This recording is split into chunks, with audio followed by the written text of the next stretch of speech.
In a kingdom far away, an emperor wants a new suit, and so he commissions some weavers to make him that suit. And two weavers come forward and they say that they can make him a suit, and it will be very, very special.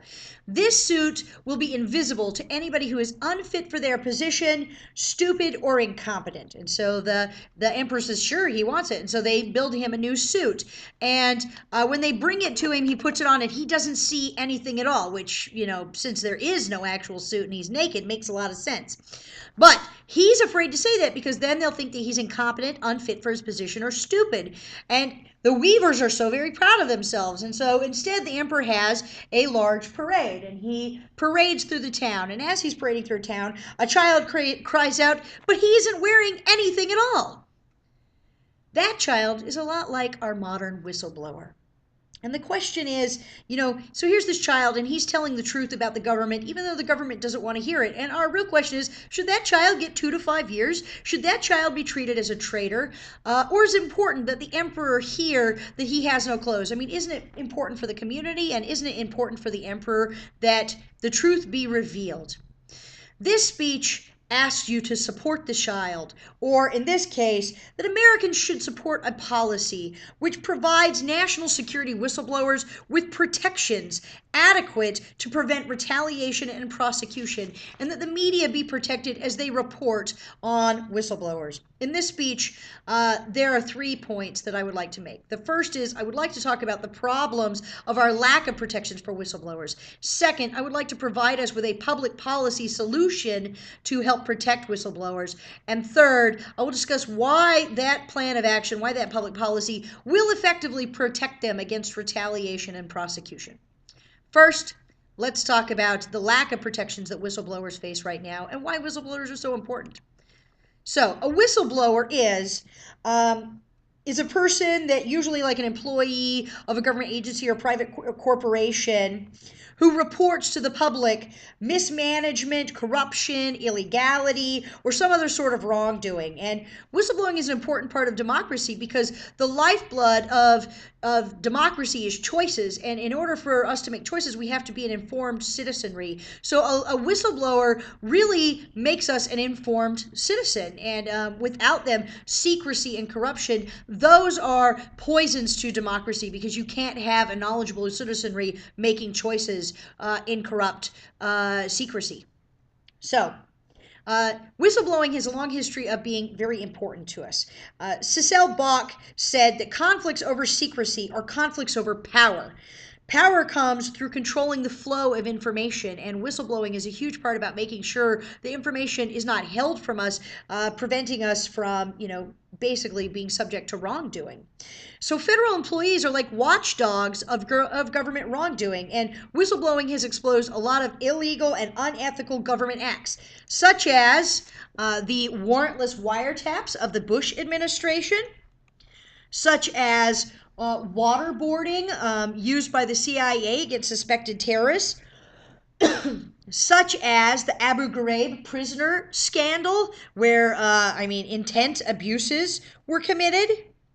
And historically, things like the Watergate scandal, where Nixon was forced to resign after spying on his political opponents, and the Pentagon Papers, where numerous presidents and military officials lied to us, told blatant lies to get the U.S. to enter the Vietnam War.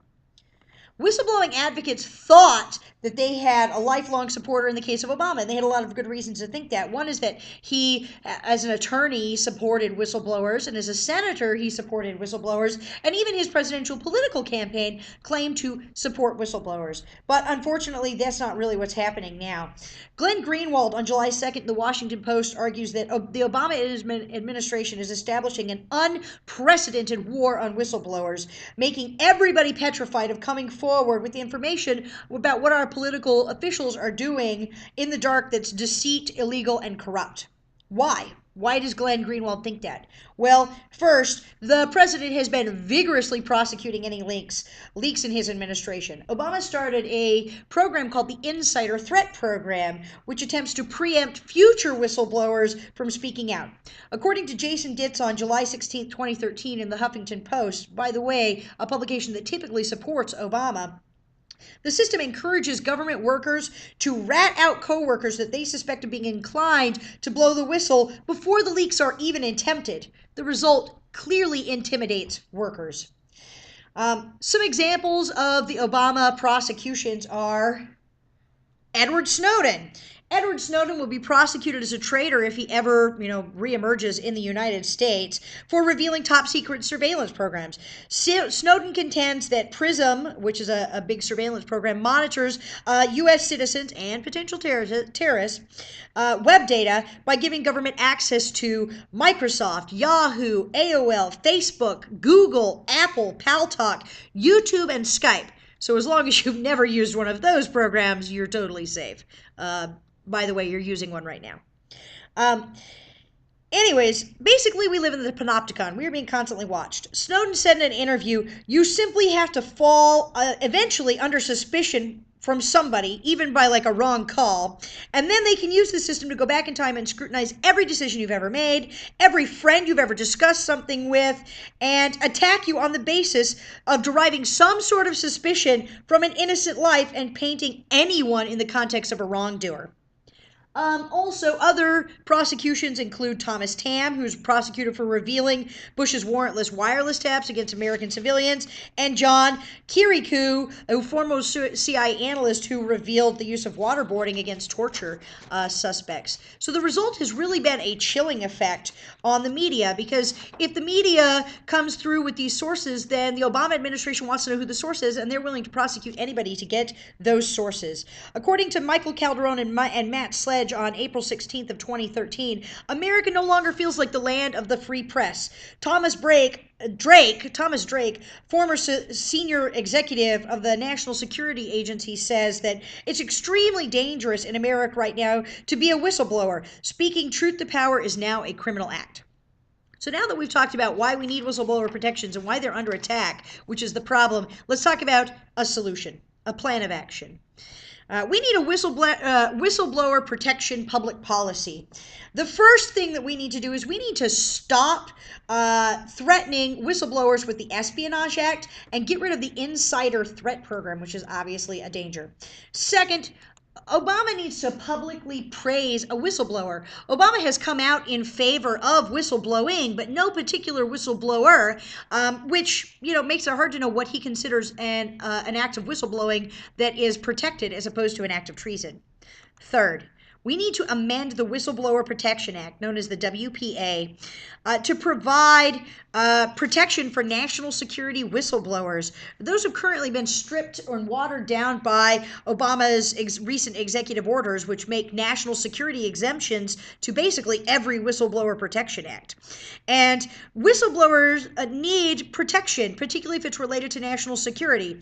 So places like the FBI, the CIA, the NSA, National Security Agency, other employees that have possessed national security classified information, or even work for the government, whether they handle classified information or not, need to be given the same protection as whistleblowers who would be blowing on corporations, for example.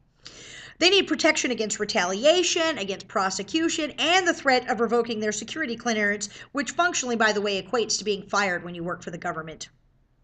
According to Richard Moberly, professor of law at the University of Nebraska in 2012, the best way to assure that national security whistleblowers can report government wrongdoing without revealing things that are national secrets, security secrets, would be for whistleblowers to provide direct, unfiltered reports to Congress. So not like reports that have a bunch of black marks through them, because that's basically totally useless. The fourth thing that we need to do is we need to enact a shield for journalists reporting national security whistleblowing stories. According to Trevor Timm, executive director for the Freedom of Press Foundation in U.S. News & World Report on May 16th of 2013, there's never been a more important time for Congress to pass robust federal shield that not only protects reporters from revealing their sources in court, but provides strong privacy protections to their digital communications as well. A media shield law is a law that permits journalists to keep the identity of their sources confidential. And in the case of national security whistleblowers, the media must not have an exception for national security. Congress should take the lead, but if they won't, individual states can pass national security media protection laws. So now that I have talked about the problem, which is, basically prosecuting national security whistleblowers, and a plan of action, a public policy, a four-step public policy that would resolve it, let's now talk about why those public policies would work. All right, we need some transparency. We cannot trust the cloak of secrecy under the government. Some secrecy is necessary for the president when conducting military affairs, but too much secrecy can occur and undermine accountability. Professor Heidi Kitrosser of the University of Illinois argues in 2008 for more transparency and less secrecy, noting that national security-based secrecy needs are dramatically overstated. And then secrecy encourages poorly informed, under-vetted decision-making. Including protections for national security and whistleblowers will correct the lack of transparency that exists in the federal government and military affairs, giving federal employees the rights necessary to speak out against clear wrongdoing, like the trampling of American constitutional rights or military violations of human rights. According to Professor Mobley, the law should not permit illegal contact, but to hide behind a veil of secrecy, even in the name of national security. Just because a government labels information as classified doesn't mean that it should be classified. The government systematically overclassifies documents as secret all the time. National security whistleblowers should be treated equally to other types of federal whistleblowers regarding substantive and procedural remedies against retaliation. And the end result would be to encourage appropriate whistleblowing. The law should be clear. It's necessary to expose government waste, abuse, and illegality, and there are times in which that's going to overtake a contractual obligation to keep information secret. And it's really important that we be able to point them out. How do we point them out? Well, that's congressional reports. If we amend the WPA, they should report to Congress. Congressional reports is a really good way to balance the needs of national security and transparency. Basically, congressional members already have relevant security clearance and both the House and the Senate, and they also have procedures in place for handling classified information, which means that basically they already have the right to access a bunch of this information. The Intelligence Committee, which is called the Gang of Eight, should receive information about illegal activities and covert operations when a whistleblower wants to come forward. The Gang of Eight should listen to them. By using Congress, whistleblowers can assist in the transparency of the government without revealing important state secrets. Why Congress? Because of checks and balances. This is a necessary check on our executive powers, which are clearly dangerously out of hand. Right now, only presidential powers are running the show, and in the case of national security whistleblowers, clearly the federal government needs some check on its power, hence the Snowden spying scandal. It needs oversight. Congress is also beholden to the people because they can lose their jobs, and as opposed to presidential appointees, or only having two elections. Anyways, Congress, if they get caught revealing things that are traitors in the name of political purposes, are not going to get reelected because the American public does not support treason, even for the purpose of reelection. And Congress is also not going to sit on information that's really important to the public because that's another reason when it gets leaked that we would not reelect them. That makes Congress very ideal in terms of oversight. Also, don't shoot the messenger. A media shield is really important, but it cannot include a national security exception. Media shields protect journalists while they do their job, and that's really important. Whistleblowers should be permitted to disclose matters of public concern directly to the public if they're unsuccessful with Congress, but if they're going to do that, the media has to be able to keep their sources confidential for the protection of the public. As Moberly says, permitting extreme cases to be disclosed to the media, which act as a proxy for the public at large, serves as an incentive for government to take seriously a commitment to receiving whistleblower disclosures and remedying the misconduct whistleblowers identify, meaning that if it's not going to get fixed, then they're going to go public. So the government should take it seriously and fix it. A media shield protects journalists from the pressure of revealing their sources. According to Peter G. Miller, nationally syndicated columnist, on May 16, 2013, national security exemptions are constantly subject to abuse. The government determines what constitutes national security, and so obviously when you're blowing the whistle on the government, they may try to cover it up with the guise of national security. We cannot reasonably expect media shield laws to be effective if they are riddled with national security exemptions. In conclusion, This speech encourages Americans to support national security whistleblower protections so that they can have adequate protections against retaliation and prosecution. Otherwise, we can expect a chilling effect on prosecutions. In this speech, I discussed whistleblowing, I discussed the problem of a lack of whistleblowing and the prosecution happening. I also discussed a public policy which I believe will help protect whistleblowers and some reasons why it would be effective.